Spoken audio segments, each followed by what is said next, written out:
Everyone's talking about Kate Middleton in vintage Chanel, but why does one outfit spark admiration while another causes controversy? What happened during a state visit when cameras captured something they weren't supposed to show? One queen appeared in an outfit that was simultaneously too tight and too voluminous. How is that even possible? Another chose a sequined dress, and it turned into a disaster.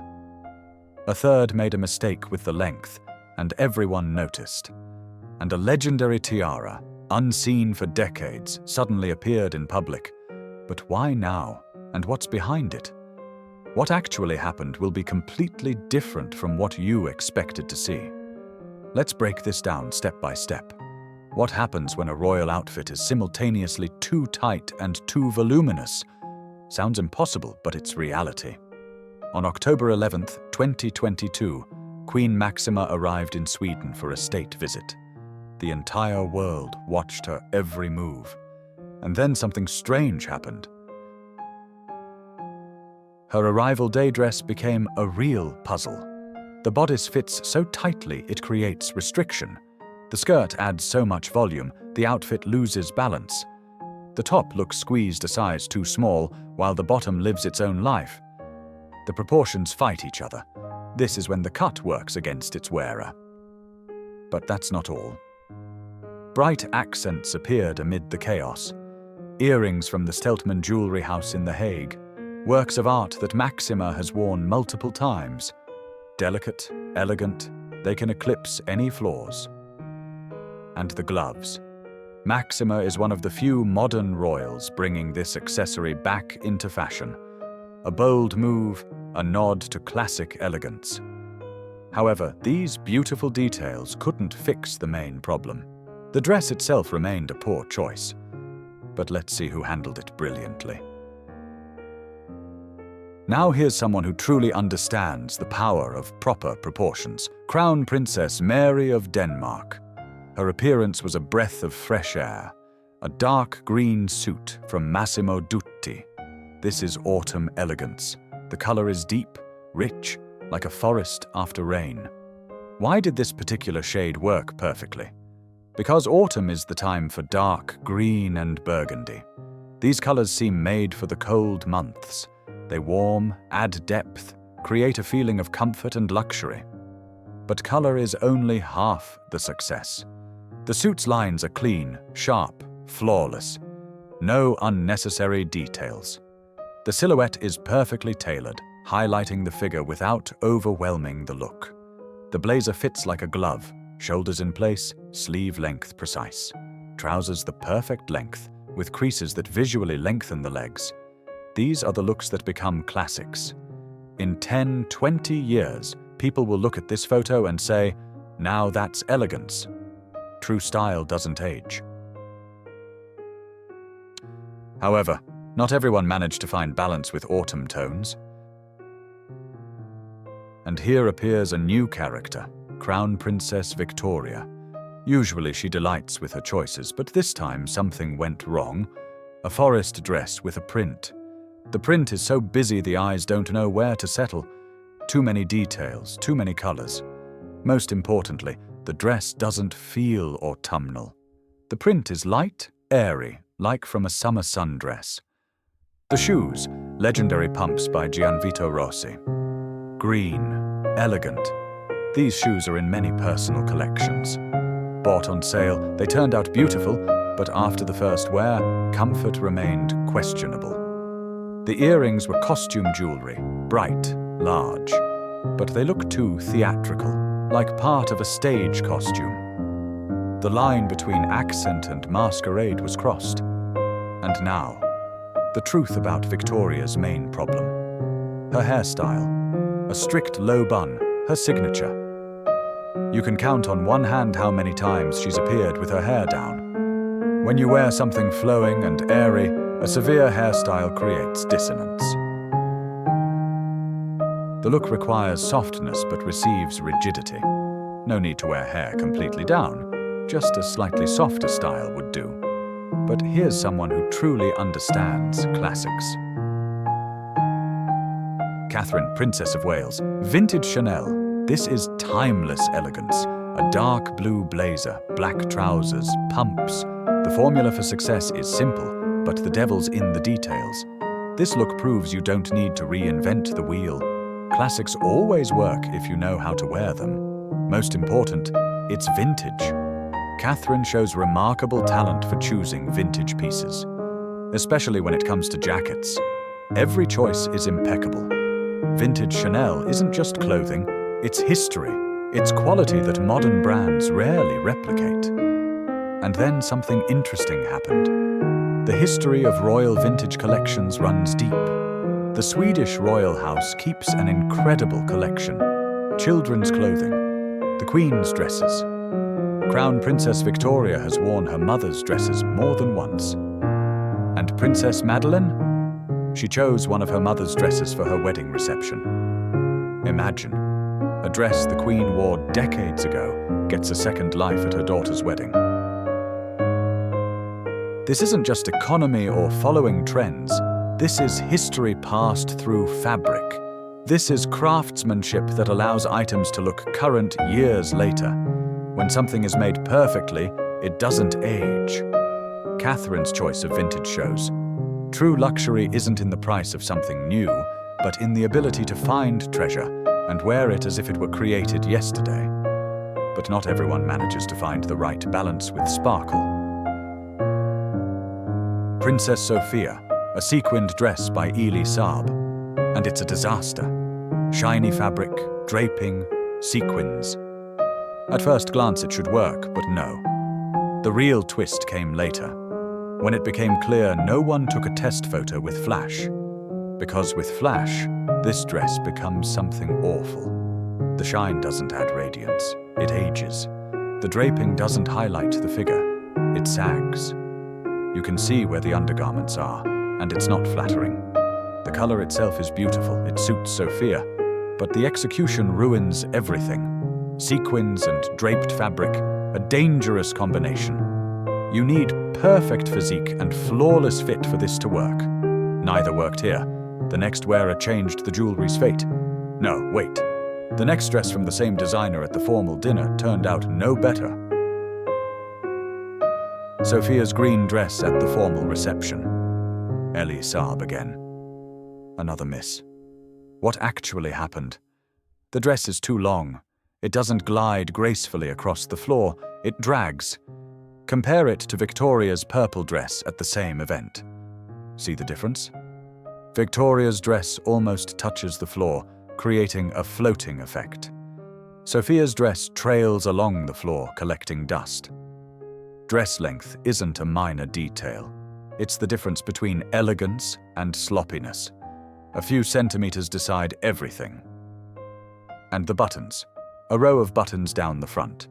Sounds classic but looks strange. They don't add structure, don't create an interesting line. They just exist, and their placement isn't flattering to the figure. The dress fit raises questions overall. It's as if it wasn't tailored. 2 dresses in a row from one designer, 2 misses. This isn't coincidence. But her sister-in-law showed how it's done. Crown Princess Victoria at the formal dinner. A purple dress. And here we reach the main point. Color works wonders. This shade of purple is stunning. It's deep, rich, royal in the literal sense. Color can change everything. The wrong shade makes a look fade. The right one makes a woman shine. Here the color worked 100%. A tiara with Napoleonic amethysts. Documents reveal an unexpected twist. These stones have been in the family for several hundred years. The history begins in the Napoleonic era, when amethysts were considered symbols of power and nobility. The Swedish royal family's surname is Bernadotte, a French surname. If you pronounce it correctly in French, the last letter is silent. Bernadotte. This is a reminder that the dynasty's roots go back to France, to the time of the Napoleonic Wars. The tiara is a full circle, a circlet. It's difficult to put on. Photographs captured an important moment. Princess Madeleine found creative ways to wear this tiara. She truly handled the task better than others, figuring out how to secure the heavy ornament so it wouldn't slip. and would look natural. Victoria in purple with the historic tiara. This is a look that will be remembered. But among British royals, there were their own missteps. Queen Camilla, a dress by me plus EM. And it's too simple. The problem isn't the dress itself. The problem is the context. This is a royal event, an official occasion. But the dress looks like something you'd wear shopping. Too casual. The material resembles velvet. Probably comfortable, soft. But comfort and appropriateness are different things. A queen's look requires a certain level of formality. That level isn't here. Maybe it's a deliberate choice, to show herself as more accessible, down to earth. But the line between accessibility and insufficient formality is very thin. In this case, that line was crossed. Camilla is queen. The title carries obligations. The fashion game could be slightly more ambitious. Not necessarily luxury, but at least matching the event's level. Let's return to the state visit where there were mixed moments. Queen Maxima at a violin ensemble concert. An evening event during the same state visit. A dress she wore before, presumably on her 50th birthday. The look only works with the cape. With the cape, it's magnificent. The cape creates a frame around the face, emphasizes the shoulders, focuses attention on the stunning necklace. The jewelry is truly luxurious, and the cape presents it favorably. But remove the cape, and the magic disappears. The dress without the top looks completely different. The silhouette loses structure, the look loses drama. What seemed elegant becomes just a dress. Nothing special. This is a classic example of how one element creates or destroys a look. The cape isn't just an addition, it's a key detail. Without it, the entire concept falls apart. By the way, Queen Sylvia looked fantastic that evening. A bright pink dress, lace train. She wore the Braganza tiara, a heavy ornament she previously decided to wear, less often due to its weight. Seeing her in this tiara again was a pleasant surprise. And finally, the moment everyone was waiting for. Queen Maxima at the formal dinner. A dress by Gian Tamino. The Stuart tiara. This is the absolute triumph of the evening. Designer Gian Tamino creates incredible pieces for Maxima. His works are always intriguing, complex, with many details you want to examine. This one-shoulder dress in pink tones is another masterpiece. The asymmetry adds drama, the pink color softens the look. The craftsmanship details are mesmerizing. But most important, the tiara. The Stuart tiara. A decade changed the situation. This tiara became legend among royal jewelry watchers. They called it the White Whale. It hadn't been seen in public for decades. Everyone waited. When would it appear again? Would it appear at all? Maxima brought the tiara back to life. And she doesn't just wear it, she plays with it. The tiara consists of several parts. The diamonds can be rearranged. The largest diamond at the center top? Originally, it was in a different place. Maxima moved it, creating a new composition. The complete tiara set includes the Stuart diamond, a light blue, pear-shaped stone. Maxima wore it only once, in Great Britain. Why there, specifically? Because between this diamond and Great Britain lies a long, tangled history. For centuries, countries disputed this stone. When Maxima brought it to London, it was a gesture. Historic reconciliation embodied in a jewel. The Stuart tiara's history deserves its own story. It's full of intrigue, disputes, disappearances, and triumphant returns. This isn't just jewelry, it's living history you can wear on your head. Maxima in the pink Tamino dress with the legendary Stuart tiara, a look that will go down in history. Not every day do you see a queen bring a legend back to life and make it part of the present. Maxima's playfulness with the historic ornament shows she's not afraid of heritage. She enjoys it. She takes the past and makes it present. That's why this look became the absolute winner of the week. Because everything converged here: a flawless dress, historic jewelry, courage to experiment, and respect for tradition. Because Maxima showed royal style can be simultaneously classic and modern, formal and playful, historic and current. The truth is simpler than it seemed. No scandals, just honest conversation about fashion, where some looks become triumphs and others misses. Kate Middleton proved the power of vintage, Maxima brought back a legend, and someone simply chose an unfortunate cut. Isn't it amazing how one detail changes everything? If you enjoyed this candid review, hit like. It inspires me to continue. Subscribe to be first to learn about new fashion battles. Click the bell. There are so many more stories ahead where truth will be more surprising than fiction. Soon we'll reveal what everyone's silent about. See you soon.